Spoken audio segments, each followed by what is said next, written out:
All right. Hey, everybody. We are ready to get started. I just want to make sure everybody knows the PDF for today is posted at the top of the chat.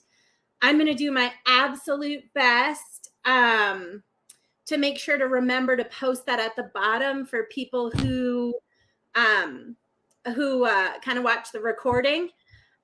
Do make sure, I'm going to put the CEU form up right now. Do not fill it out until we're about 50 minutes in. Then you guys are welcome to fill it out. You should get an automated response certificate back that looks super pretty. We're feeling very proud of ourselves for getting that accomplished. Please do also make sure that you comment in the chat so I can show that you were here. It doesn't have to be a question or related to the topic, just, like everybody's already doing, hi, where you're from. It's really nice to see kind of everybody from all different states and things like that.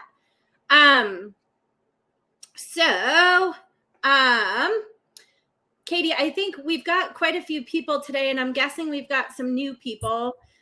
So let's just do a quick introduction so people know who we are, what we do, and then we'll jump right into our presentation. So I'm Rosalie. I'm a board certified behavior analyst with Eclipse Therapy in Evergreen, Colorado. My wheelhouse are highly verbal, big behavior guys. And I don't know, I'm kind of blanking on a fun thing that I've done in my career. I don't know. I don't have anything today. I think we'll get into it as we talk about this subject, which is super near and dear to my heart.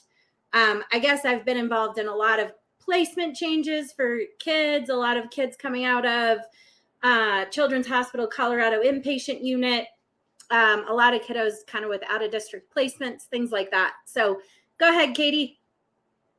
I was trying to think of a fun fact, and I'm like stumped now too.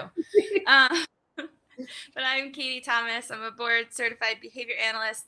I've been working with Rosalie for 7 years now, kind of in that same wheelhouse of kiddos. I don't have a fun fact, man. It bums me out. I think it's because this subject is so hard. My brain is already like, so I think that's where I'm losing my focus on kind of what's something cool. All right, we'll just kind of get started. I'm going to share my screen. That PDF, again, is available up at the top of the chat, and I'm going to do my absolute best to remember to put it down at the bottom of the chat when we're finished. So, as usual, we're going to start with our shared purpose matrix. And then Can we make that bigger? Oh, yep. Thank you. Better? You can go a little bit bigger even. Yeah. I don't know if I need to go get my glasses or what, but it looks super small today. I wonder if it's because I'm on my big desktop. Is that better? That looks more, yeah, like normal. Okay, awesome. All right, so we're going to do our quick loop around the shared purpose matrix. Feel free to participate if you want to, throw kind of your answers in the chat.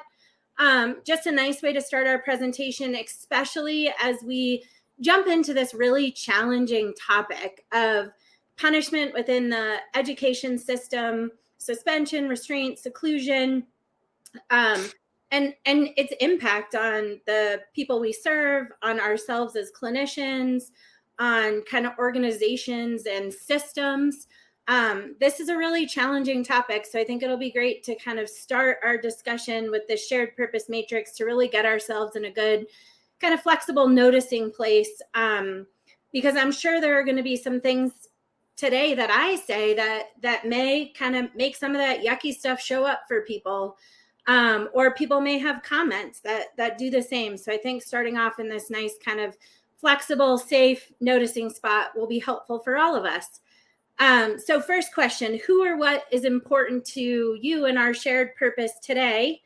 And I'm going to start off by saying clients, families, and a huge one that's important to me are teachers, and something else that's really important is kind of the administrators. Staff. Katie, you got anything? I think for me, get into the nitty gritty details of it. What's important to our clients specifically first, followed by everybody else. Yep. Maybe clients and family, and then everybody else.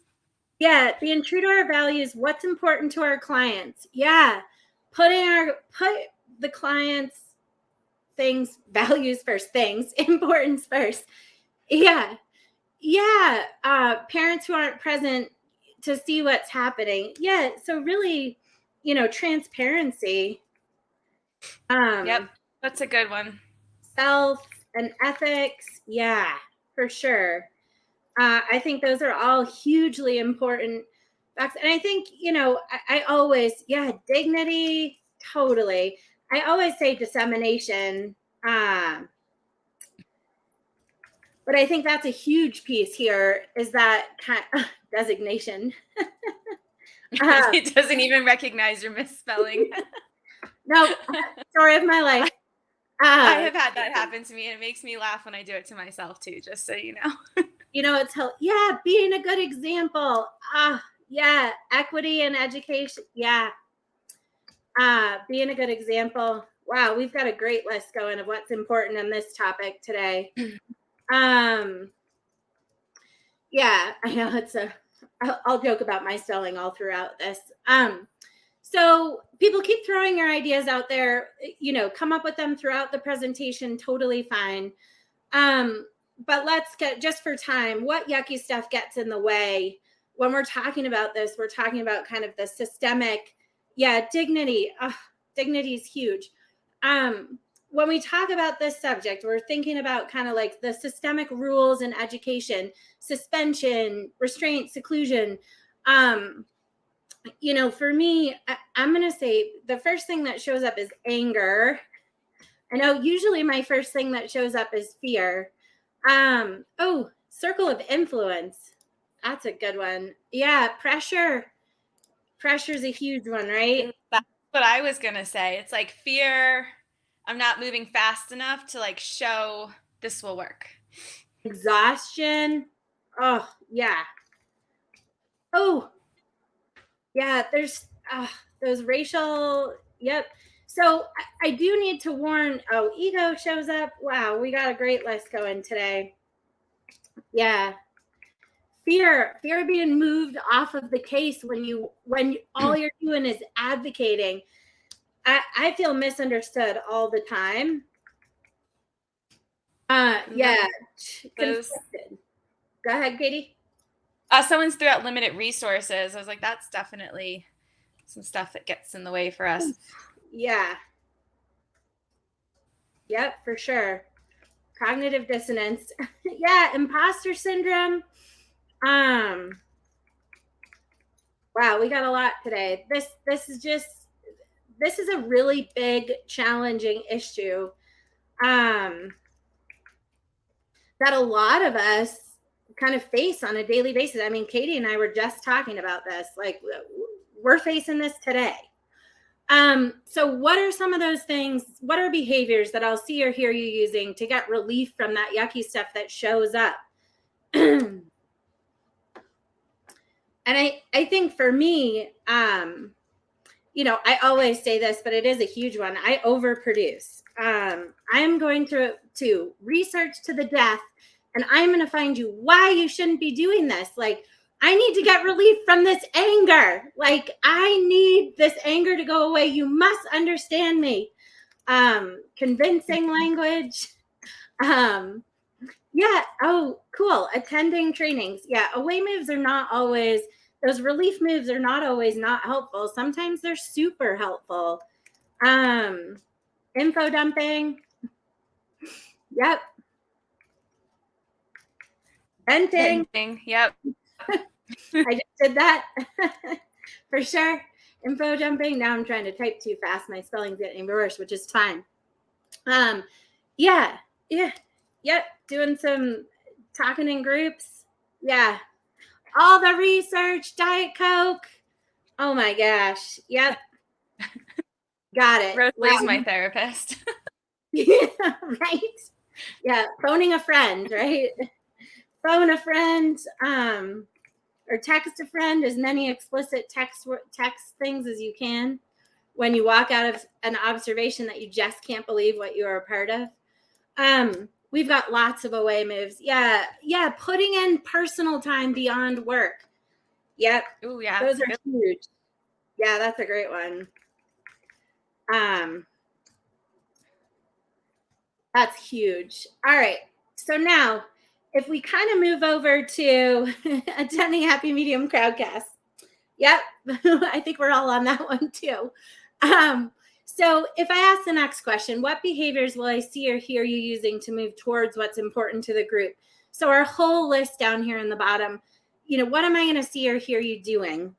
And I think something you're going to hear me doing a lot is talking.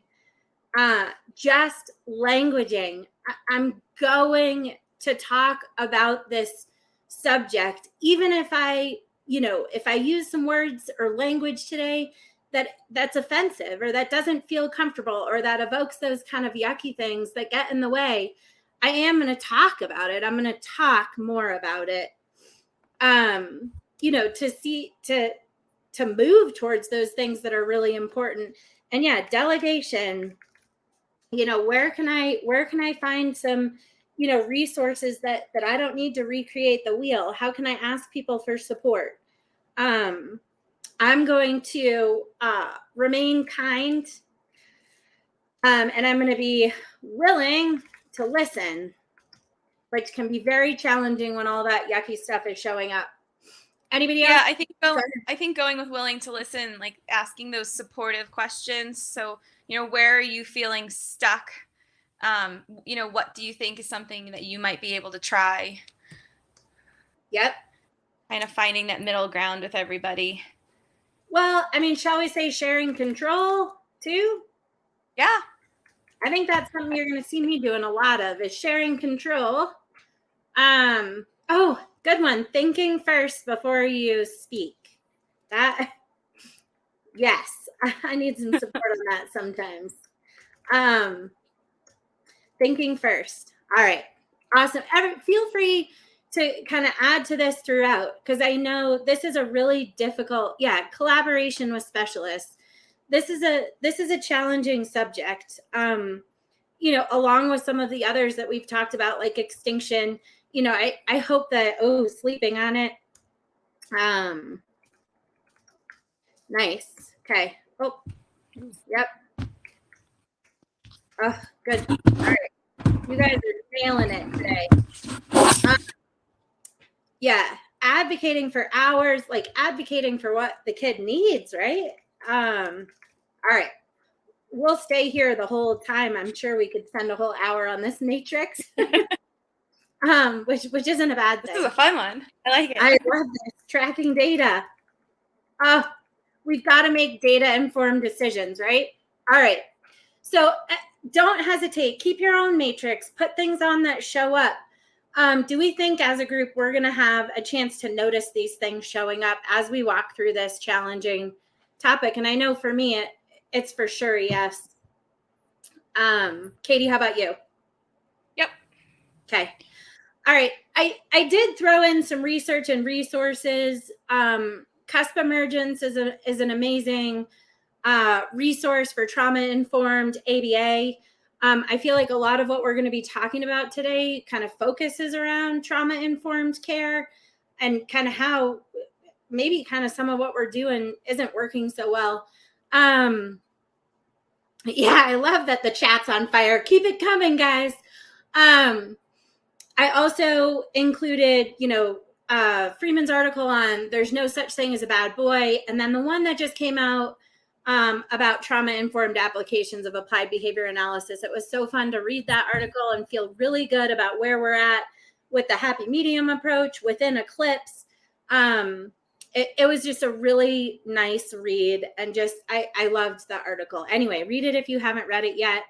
And then I just included a couple other resources to really support the development of kind of, discipline if you're interested. So, all right. And then I'm going to do a quick run through the noticing grid, although I think a lot of people are familiar with it at this point in time. But you're going to hear, yeah, it was such a great article. But you guys are going to hear Katy and I talking a lot about the noticing grid, which is the point of view of the happy medium approach. And for a quick run through, on the left side, you'll see noticing levels. Level 1 is defined as just right, calm, slow, engaged, or in really simple terms, matching the environmental conditions. And then if you look across the top, we have what people see. So this is our time to shine as behavior analysts. We're great at objectively defining behaviors and putting them, you can match them to a level so that everybody on this individual's team can decide, are they at a level 1? Are they at a level 2? Are they at a level 3? So again, level 1 is matching the environment. Level 2 is starting to get a little bit too big for the environment. Those are those awkward behaviors that they don't match, but they're not too big. They're not dangerous. And then level 3 is they're clearly too big for the environment. They might be dangerous. They might be unsafe. So we have our objective definitions of what those look like. Then we have what will other people do? Those are our reactive strategies. So when the individual is at a 1, they're matching their environment. Those are all of our reinforcement strategies. Even some of our kind of antecedent strategies. Yeah, like Goldilocks. Yeah, like all the porridges, for sure. And then, as you move up on the noticing grid, level 2, you get into some more kind of reactive strategies. And then level 3 is definitely kind of your reactive strategies to kind of maintaining safety in the environment.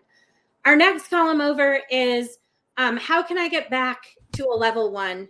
These are our replacement behaviors. Even when you're just right and matching your environment, there are still things that you need to do in order to sustain your ability to match. Like today I had to phone a friend, I got to call Katy and be like, oh my gosh, you're never going to believe what happened. I'm probably at a 2. And then, through the conversation, I'm able to use some replacement behaviors and get back to a 1 and show up here today to do this crowdcast with you guys. So as you move up on the noticing grid, your replacement behaviors become more of what am I going to do instead of this behavior that I'm using that's a little bit too big for the environment or way too big for the environment. So, Katy, any thoughts? Or is that, I just wanted to do a super fast run through. No, okay. I think you got it. Okay. And there's multiple crowdcasts now on the noticing grid. There's one on, how to utilize the noticing grid for self-monitoring. There's the power of noticing, talking about kind of noticing skills and how the noticing grid can support the development of that. How to develop a level 1 on the noticing grid, and then very specifically, like if you don't have any behaviors at a level 1, how can you develop those? So those are available to everybody. All right, now next, I kind of put together just a grouping of behavioral characteristics that I've noticed people with disabilities, if they're demonstrating some of these behaviors, they seem to face more punishment in the educational setting. And I did do probably hours of research, like trying to find statistics, like trying to find some data on this.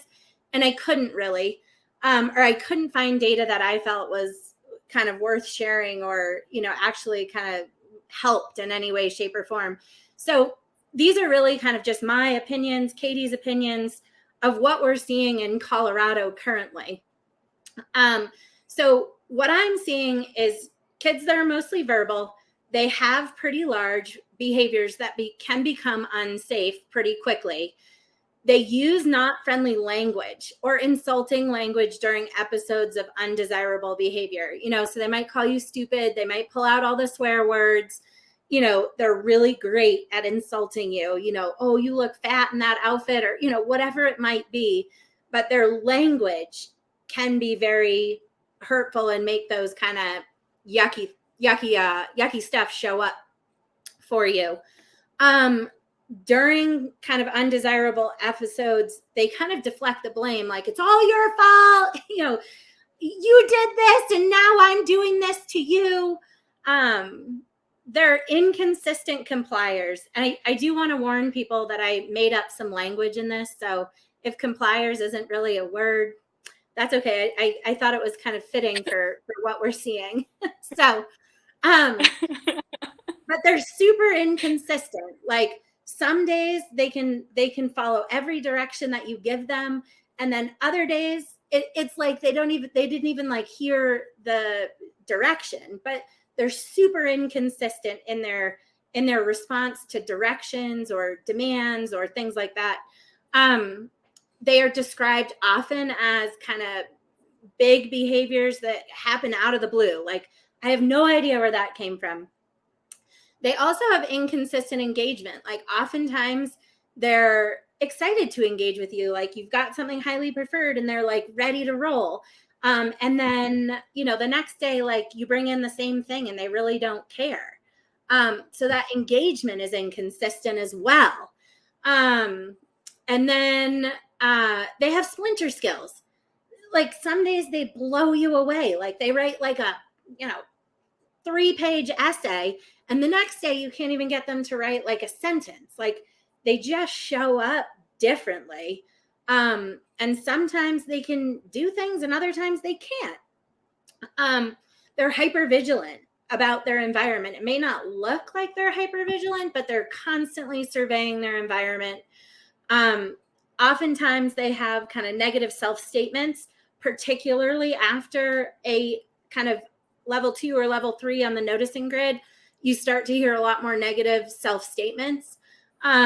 They might have some, perseveration. They might get stuck thinking or that rumination about things. And they can report sometimes that private events were the antecedent. Like they can let you know, oh, I was really, stuck thinking about blah, blah, blah, blah, blah. Or, I'm still thinking about lunch and they changed the lunch order on me. And, just some of that really stuck thinking might be kind of those delayed antecedents to that out of the blue behavior. And they're able to report it sometimes, not all the time, but sometimes. Another big characteristics are multiple misinterpretations of the environment and people's intentions. So, a miss on kind of when the teacher, was helping them, I don't know, correct a couple of tests or something, or, in a home situation, like mom said no to Oreos, but she just said no right now. But, she didn't mean no forever. But that misinterpretation, I think is something that I've noticed is a big one. And then unprompted verbal descriptions of feeling remorse. This is a massive one. Good. I'm glad this is relating to people. So this unprompted verbal description of feeling of remorse is something that I've been trying so hard to highlight to educators. It's so huge when a kid can come to you after a level 2 or 3 behavior and say, oh, like, I'm having really heavy emotions about that. That's huge. That's a really big deal. Katie, do you have any that I missed or No, I'm thinking like looking at it, I'm thinking about it like more like what are my top ones, and definitely like the mostly verbal, the not friendly language. And I think just that inconsistency, right? The inconsistency in engagement and responding. What was the other one? Complying. I think that word that we have. I think those would be like my top 3. But yeah, like, and then you got me thinking too about those kiddos that just, they have things, those private thoughts that they're having that are totally getting in the way of a moment. Those are the kiddos I definitely find being misunderstood in this setting for sure. Yeah. And it's, as I was writing this list, I was like, oh my gosh, how many of these coincide with individuals who have, averse histories, that trauma history. There's so many in common. So I didn't do like a full on comparison, but I think if I did, I think a lot of these would fall under kind of, things that we see in individuals that have a known history of trauma. Yeah. I think. So I'm not an expert on trauma, but we definitely, the happy medium approach, what we do within Eclipse, we work with a lot of humans that have experienced trauma or adverse, have very aversive histories. And we work to support those in the best way that we can. So that list feels like it merges to me. So I just wanted today, as a group, which is why we did that shared purpose matrix. We do it every time, but it was on fire today. And I think it's because a lot of us work with these individuals within school systems and are facing very similar challenges. So I just wanted to brainstorm the problem, and I came up with a lot, and I probably even have more. So I'd love if people add to this brainstorming, but the first thing I thought about is like our ethics kind of conflict with the education system rules sometimes, like blanket saying if a kid assaults somebody, they have to be suspended. That really conflicts big time with our ethics. Sometimes they don't, but sometimes they do. Suspension, restraint, and seclusion are used because as a society, we're supposed to punish bad behavior. I think that is still pretty ingrained. Like I can even remember times where I was in the grocery store, and my child's pitching a fit, and, I'm doing the absolute best thing that I can do. And, that people are thinking that you should be doing something about that behavior, not just kind of waiting it out. Because, I didn't try everything that I could already. But I think that's kind of in general, like society believes that we should punish bad behavior. And then, as adults, do we receive reinforcement from peers, from authority, from subordinates for using punishment or equal rule following across students? So is that something that's kind of, socially mediated reinforcement occurs when we do that? And I've certainly seen situations where, yes, like that for sure occurs. Like, way to go, taking care of that, like, and like, I'm sitting there as a behavior analyst being like, oh my gosh, like, you just provided the biggest like cookie that could ever have been given. Like, you gave him a week off of school. Like that. No, that's anyway. I'm gonna like dive into the detail here. So like, are we using suspension, restraint, and seclusion because they reduce behavior they follow? I have a hard time saying yes to that one, because most of the time I don't see it doing that. But again, I don't have data to support a lot of my thoughts on this. That's really interesting, because I was actually just about to say about the data that I feel like so often, I mean, we do data. That's what behavior analysts do, but we're so often asked for the data to support our interventions and what we're doing, but yet then these punishments are being used in that setting. And there is no data to show that those are being effective either. So I don't know, just got my brain going. Yeah, well, it's another conflict with kind of our ethics, right? Like, we're being asked to kind of weigh in and make decisions on stuff, but we don't have data or reliable or valid data to make an informed, data-driven decision. I think something that I can for sure say is true is, suspension, restraint, and seclusion negatively reinforce kind of everybody involved to some degree. Otherwise we wouldn't see it so much. So there's got to be a reinforcing component. We know that. Different groups of behavior profile, are they being intermingled in the education setting more? Like, do we have a growing continuum of disorders? Like, it's not just like a behavior program and an ASD program. We now have kids that are kind of intermingled amongst those placements that are different. Like, is that what's happening, where it's causing confusion? Oh yeah, yeah, totally good comment. After a stressful incident, for sure. So, are those kids kind of being intermingled in a space where it's hard to kind of set shift, I don't know. Just a challenging thought. are emotional capacity deficits expanding? Are they showing up? Are they blowing up? I think that COVID has some to play in this, right? Like, we were isolated for a whole year. Everything kind of keeps, changing. Teachers are burnt out from all the changes. You've got to wear masks. You don't have to wear masks. We're going half remote. We're going full remote. Blah blah blah blah blah. There's so much change. Our emotional capacities and our tolerance bubbles being blown up. So we're seeing more of that. Do we have kind of diagnosis or groups of behaviors that are being misunderstood or miscategorized? Is another kind of part of the problem that I see. And then interpretation of intent.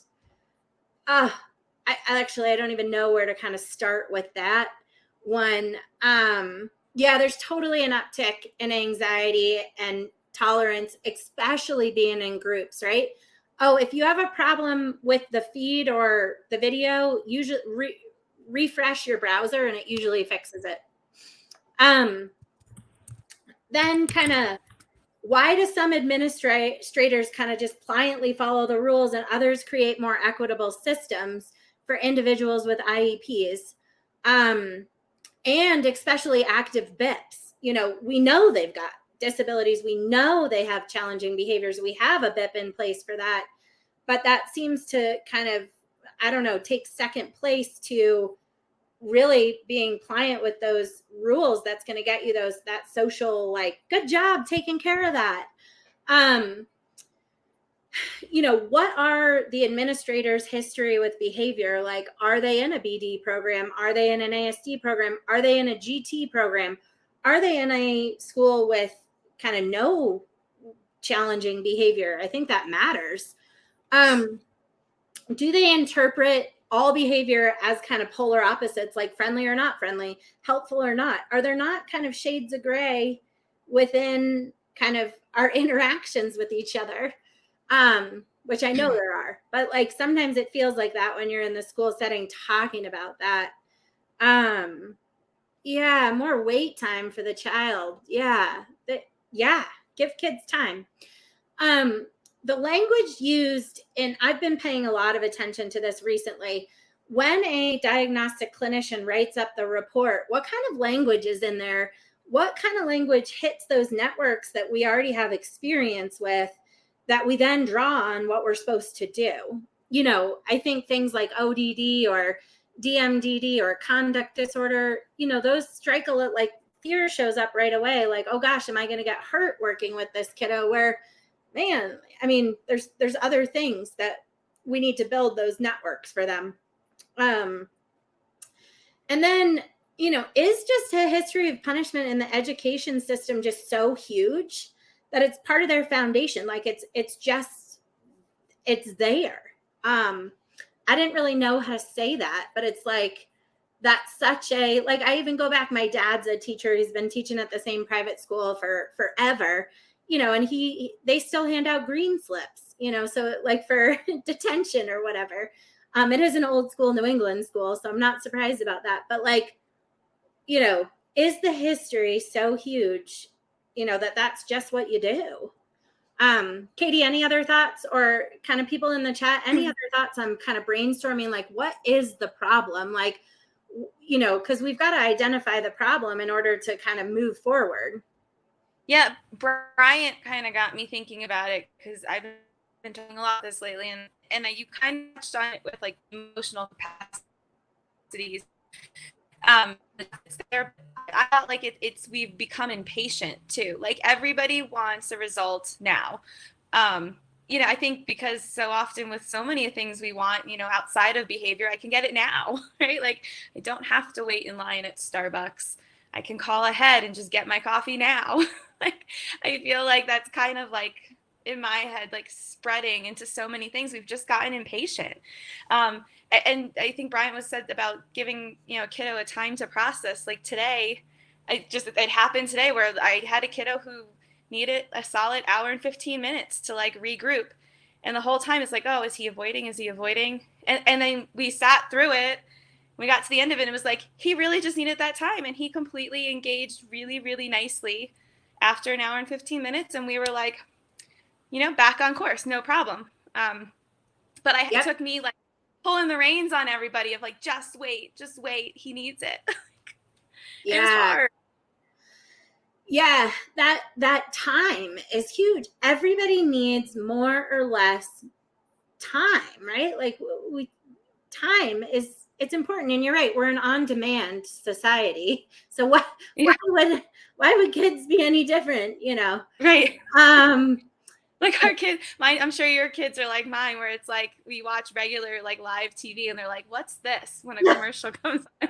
Can't you fast forward? Like, what are you thinking? Yeah. Yeah. And I think a lot of people are undertrained on behavioral techniques, for sure. That's a huge piece too, right? I didn't even include that. Like, undertrained, like that's a duh moment. Thank you for adding that.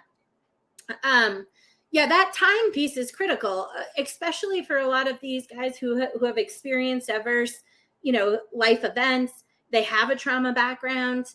They're not kind of just an autism diagnosis. That time it's so important. They don't necessarily move on adult time. I like that saying. What? Which one? That they don't move on adult time. Oh, yeah. They don't move on adult time. You can always access the recording, April, so you're good. Don't worry. So I have a lot of kind of perceived in here, because again, I could not pull up data to like support my opinion. So try to refresh your browser, and if it doesn't work, come back and watch the recording for sure. So I just kind of threw out diagnosis. I don't move on adult time either. I move on my own time, unless I'm having to deal with funding sources, and then I move on their time. And actually, I move on a lot of school timelines too, as best I can. I try to share control. So those perceived diagnoses that I see kind of being affected in these areas, PTSD, DMDD, ODD, RAD, other attachment disorders, ADHD, autism, anxiety, conduct disorders, traumatic brain injuries, depression, and then the huge one is dual diagnoses. When you got more than one diagnosis, like, and it doesn't have just a super simple kind of package, there's a lot there. These are complex humans. And especially those that come from, I work with a lot of kids with, RAD or other attachment disorders. There's so much that go into these guys. It's just not super simple.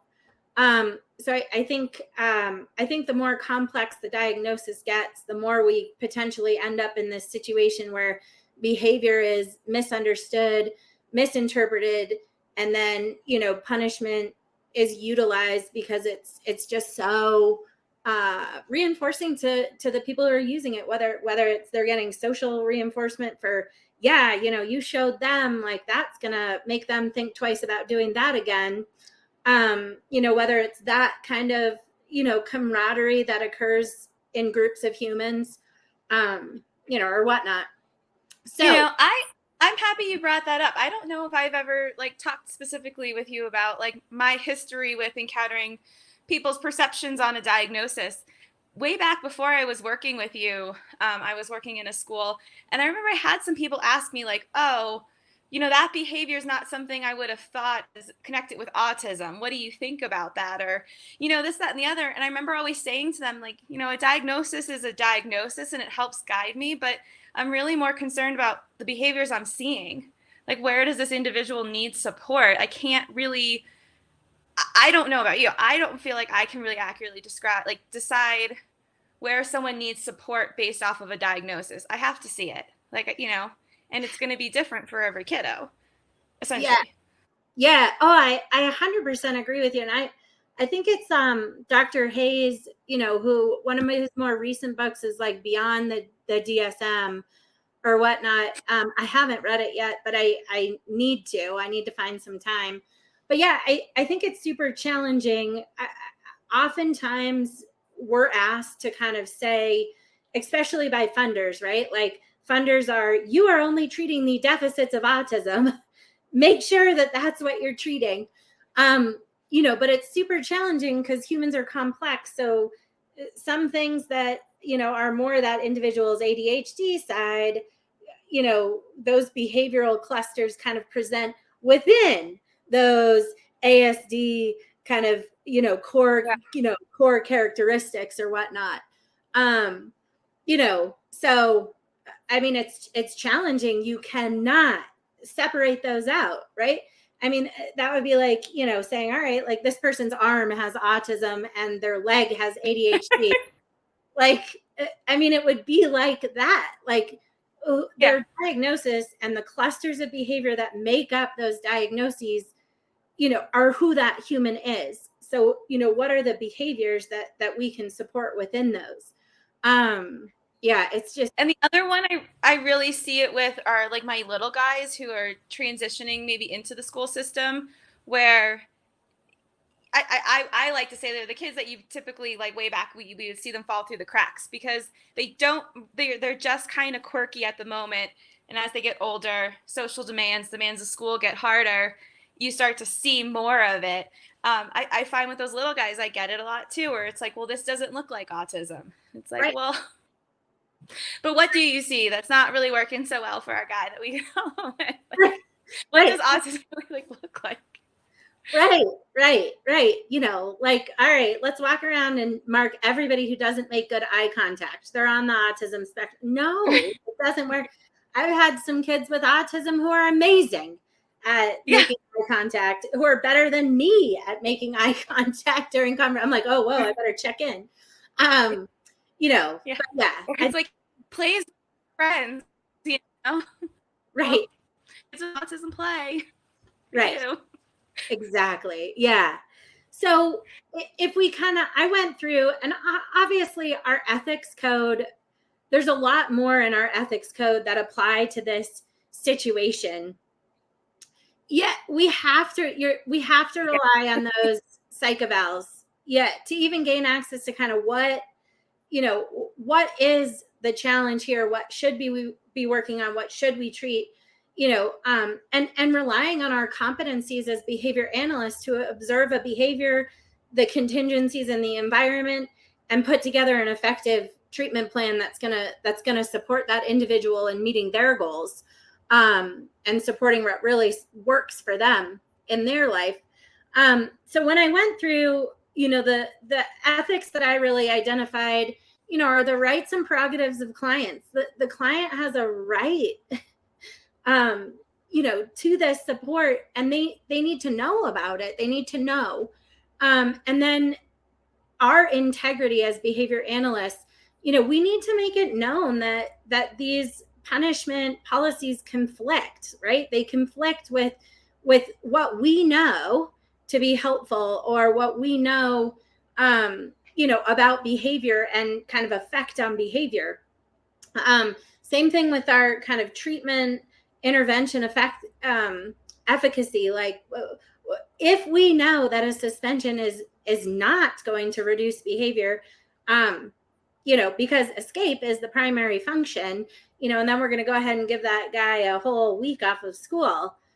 We've got to, in a kind, friendly, helpful way, let them know that. And then the next part that I think is really critical is we need to take steps to resolve that conflict.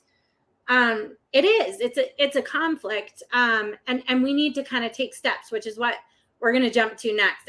I pulled out what I thought was kind of whenever I come across an ethical issue, I think people who've done a lot of crowdcasts with us know that Katy and I love hierarchically sorting things.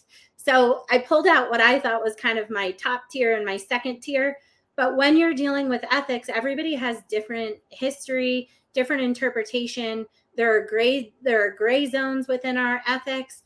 So you might, if you went through and did a sort of our ethics, you might come up with things that are different than I did, which doesn't make me right and you wrong, or you right and me wrong. It's just it's a challenge for all of us. So if we kind of jump into addressing the current state of affairs, here's, I think, what we're seeing in Colorado, and I'd love to hear what other people are seeing kind of across the country or even in different countries. The first thing that we're seeing a lot of is this pendulum of I must follow the rules regardless of disability, to individual principals within buildings understanding the disabilities, understanding that the behaviors are a result of the disability and not a willful act of defiance. So we're seeing kind of those two sides of the pendulum. I'm not seeing much in the middle. Katy, are you seeing any in the middle? Oh, did I lose Katy? Oh, no. No, am I here? Yeah, you are. Well, I would see the middle as like, he didn't intend to hurt anyone. We need to give him more tools. Yeah. And the other side of it as like, let's just not challenge, right? Yeah. This kiddo and just let him cruise through so we don't have any problems. Yeah. I don't know if that's what you meant when you said like, oh, he didn't intend to hurt anybody. Yeah. Yeah. Yeah. Yeah. Manifestation of the disability meaning. Yeah. Yeah. I know. Yeah. Yeah. Fair isn't equal. I think a lot of people are really seeing the same things we are, like, so in Colorado, a kid with an IEP with a current BIP can still be every single school year, this renews. So every single school year, they can be suspended for up to 2 weeks of school. And then the team has to have a manifestation meeting. That's 2 whole weeks of school. And I just, as I process that, like, that's so much. I just, that's a lot for a kiddo who already has challenges to then be like, I'm so bad, I can't go to school for 10 days. And obviously I think they can only do kind of like 3 days at a time or something like that. But, suspensions are not tied to function of behavior, even if we have a BIP, right? Even if we have a BIP, I have a BIP that is written that the individual's function of behavior, and I even agreed with it in an independent educational eval, that the function was escape and suspension was still used. So it's pretty incredible that we have a educational document that identifies that this isn't a good, giving that human escape is not a good idea. And then we still do that. And then there's nothing around kind of the fidelity of the BIP implementation for suspension. So it doesn't matter currently if the BIP is being followed, with any form of fidelity, like suspension's still an option. I'm hearing a ton. I had a hard time keeping up with the chat. I know. Good job, guys. Thanks, guys. Yeah.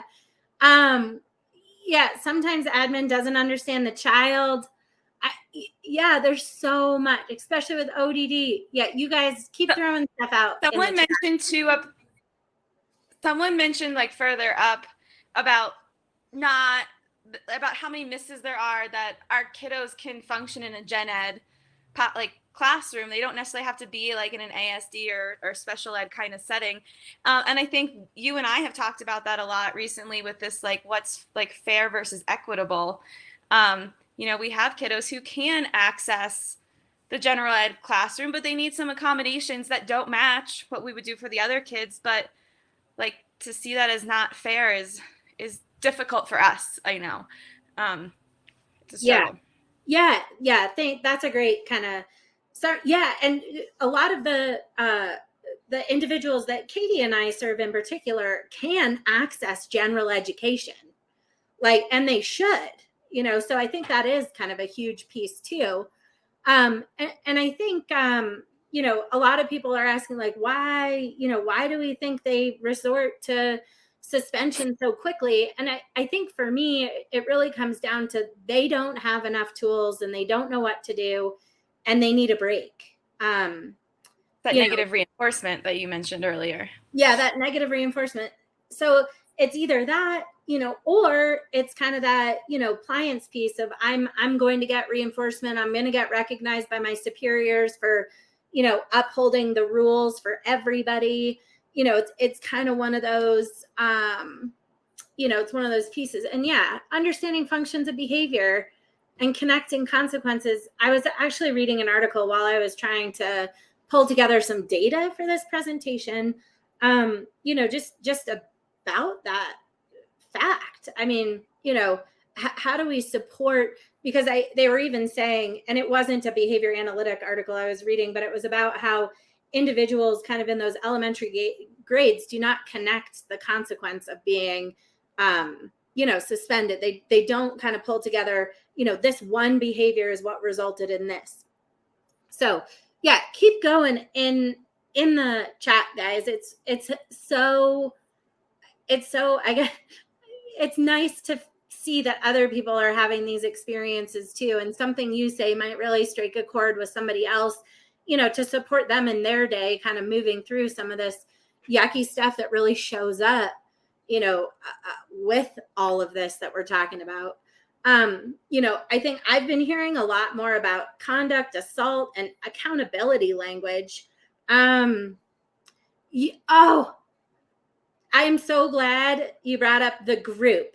It's so easy to get kind of narrowed down to like, I only have this one individual to worry about. And schools have groups of individuals, right? Schools have the individual, they've got the classroom, they've got whatever little groups they're in, all of that. They've got so much more to think about than we behavior analysts do in a one-to-one treatment setting, and especially in a one-to-one very controlled center. So their considerations are different. They have to really consider the safety of others. But I think that we can all create a balance to where we are putting things in place that are helpful, behavior analytic. They're helping the individual progress, and they meet the needs of the individual within its classroom and the individual within the bigger group. We've got to get there to where we see that. I think that's where that shared control, not just between therapist and client, but me as the BCBA and the school teacher and the school staff, that shared control between us is so important, because you're right. Like, as a BCBA, I work with an individual kid. As a teacher, you have the group. So if you can create that shared control across those professionals, you're able to come up, and we've done it, you and I, come up with a solution that really does work for both roles. And then ultimately for all of those kids too. Yeah, for sure. And right now, I think, human burnout is real. I think we're all taxed. And then you've got just everything for teachers right now is hard. And I think for school administrators too, they're seeing a lot more behavior. A lot of kids were kind of left to deal by themselves while their parents still went out and worked. There's so much going on right now for us as a society that impacts kind of some of what we're talking about today with the ethics of kind of punishment within the system. So I guess in our last I always run out of time, but how do we kind of unite on a path forward so that we can all be, the school systems keep hearing this, like they keep hearing, what might be helpful. And obviously we want to be polite, persistent, and informative. We don't want to go in there to do battle with them, because we all know how that ends up. It's not going to end up with much change. It's just going to end up with a lot more kind of yucky emotions showing up that we all have to kind of manage. But yeah, I see a lot of people talking about, the removal of the student, right? We know that if we do that, it's reinforcing, right? A lot of teachers just need a break. And I think I kind of put together some stuff for that towards the end of here. But if we're thinking about disseminating ABA, I think we need to talk in plain language. We need to kind of take the relational networks that they already have and try to kind of build on them to support their ability to track what works and what doesn't work. Oh, nice. Yeah, safer to remove the audience most of the time. Of course, create a safe space. Safety should always be number one. Even when you're working with a individual who's experienced, a lot of adverse life effects and has a big trauma history, like safety is number one. Like we can't have this just drop everything. We still have to support safety and other things.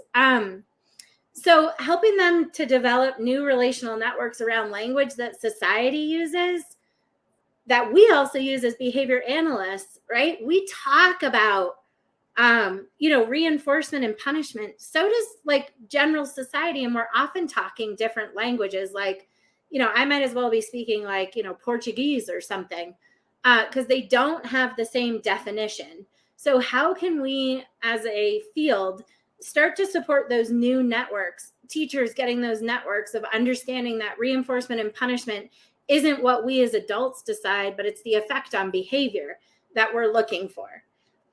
Really support that tracking. Like, did that work? What's your data looking like? Have we seen less behavior since that suspension? Things like that. How do we support the development of a larger toolbox, right? Like, I don't know about you guys, but like I see break cards, I see token economies, I see some level systems. I don't see like a wide variety of tools. I see a few that kind of tend to try to kind of like morph and shift. But when those don't work, I feel like despair sets in and there's not much else to do but suspend. Because everybody needs a break. What about you, Katie, on that? I mean, I guess I'm being a little bit judgmental. I'm being quite judgy on teachers. A lot of teachers have great strategies that are bigger than those tool belts as well. But in general, I find that there aren't a lot of behavioral tool belts. So I feel like we need to support them in developing more. What are your thoughts, Katie, as I asked you and then I talked over you? I was really enjoying listening to you talking, to be honest. I kind of zoned in with you there. I was like, oh, this is, yeah. But yeah, I do think there's kind of a prescribed strategy that comes a lot in settings. And I think for me, the teachers I've experienced that maybe do have the bigger tool belts are the ones who kind of like in our shared purpose matrix, open to hearing new ideas, to trying new things. You and I talk a lot about trying something that's different, right? Yeah. I think that for me, when I think about that tool belt, it's not specific things. It's more of those big picture, kindness, openness, shared control, collaboration. That's the toolbox for me. Yeah. Oh, thank you. Yeah, that sums it up for sure. Yeah, and I love Greg Hanley. Hanley's approach is totally, I mean, they've nailed it. Like it's just, it's great. If you have not read a lot on Hanley's work, please do it. It's really amazing. And then, I think something that we can do a lot as behavior analysts is also, doing a lot of noticing we need to teach noticing skills, right? Like, do we have a shared purpose here? Are we on the same page? Are we moving towards that shared purpose? Also, I think under this noticing piece, complexity doesn't mean hard, but it can mean different. I can't emphasize that enough. Just because something's complex doesn't mean that it's going to be super hard. It is going to be different. You're going to have to do things a little bit differently. So yeah. Oh, yeah. Punishment does not develop skill. It does not, it's not going to give us anything new, right? We're lucky if it's going to reduce the behavior. I mean, that's what punishment is. But if it doesn't, we're not. Anyway. All right. So human first, too. We kind of, and I think someone already said it, but teachers, schools, admin, they've got so much more to think about than we behavior analysts do. But in order to help an individual fit inside of a box, we need to see what their box is first. We need to build their box, and then we can put their box into other boxes. But it's super hard to try to contain something into a box that, they don't even have a box. How are we going to get into the, anyway. Making sure that what we're doing is trauma informed, right? Those adverse life events, helping people understand that, see that, know that, and not swing on that pendulum of, oh, we can't do anything because they've had trauma. That's not true. We've got to support them too. We just have to do it in a way that is kind. Why? And be curious. Why is this behavior occurring? What is going on? Be that curious investigator. Helping them kind of share control.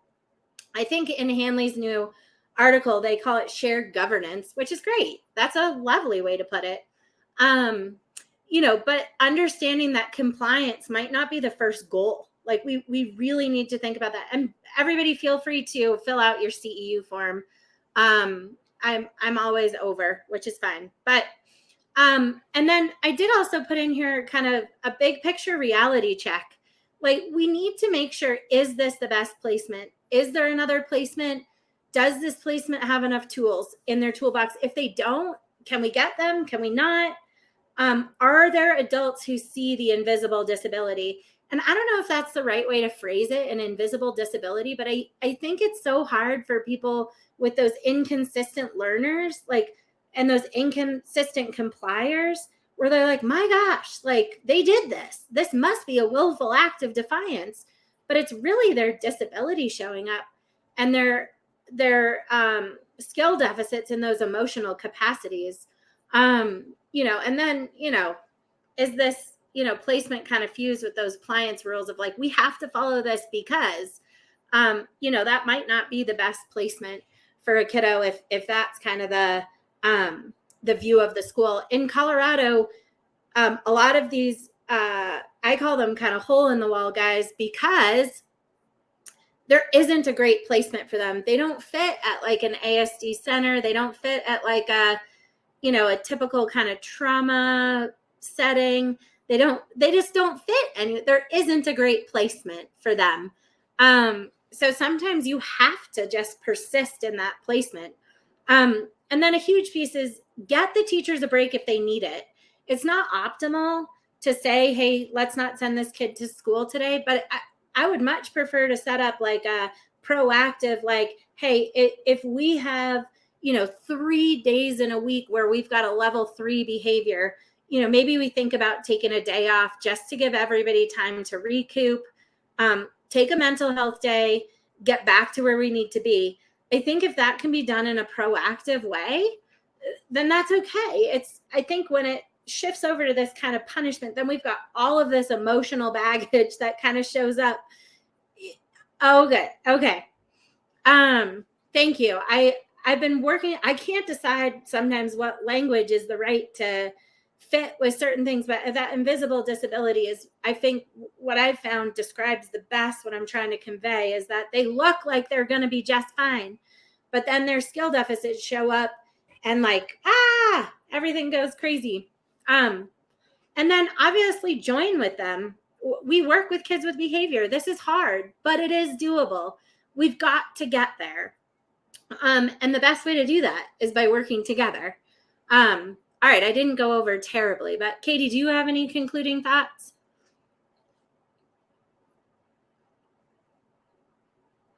Or anybody else? I don't. Okay. This one. Awesome. I feel like I get snippets of this in our conversation. It's good to hear. Oh, now I am kind of in and out with Katie. That's right. Oh no, I missed somebody asked a question. Oh, can you send? I am going to put a copy of the PDF down at the bottom so that everybody can have it. And again, I do just want to make sure that people know, this is coming kind of from, Katie and I, our kind of thoughts together. There's the presentation, so I don't have a ton of kind of research backing up my opinions and stuff like that. But it's just kind of what we're seeing in Colorado, and just some ideas forward. So anyway, all right. Katie, did we get you back? I don't think so. Okay. Everybody have a great I don't know. Oh, now you're back. Okay. Sort of. I don't know what's going on. Anyway. Thank you, everybody. Now you are. Do you want to say something? No? All right. No, I don't want to cut out again. Okay, no worries. Anyway, thank you guys all for coming. Thanks for joining in this hard topic. Thanks for being kind and helpful, and all of your comments kind of as we, kind of wade through this really challenging, difficult topic that we're probably going to continue to experience more of. So hopefully with all of us working together, we can really, keep everybody within the school system kind of hearing similar things, and moving towards that kind of better education approach, treatment approach, for kids within the system, rather than kind of using this punishment just because. So, all right, CEU form is below Katie and I. And we'll see you guys next week with, I think we will probably be doing something happy medium related again. And yeah, we'll see you later. Thanks, Katie.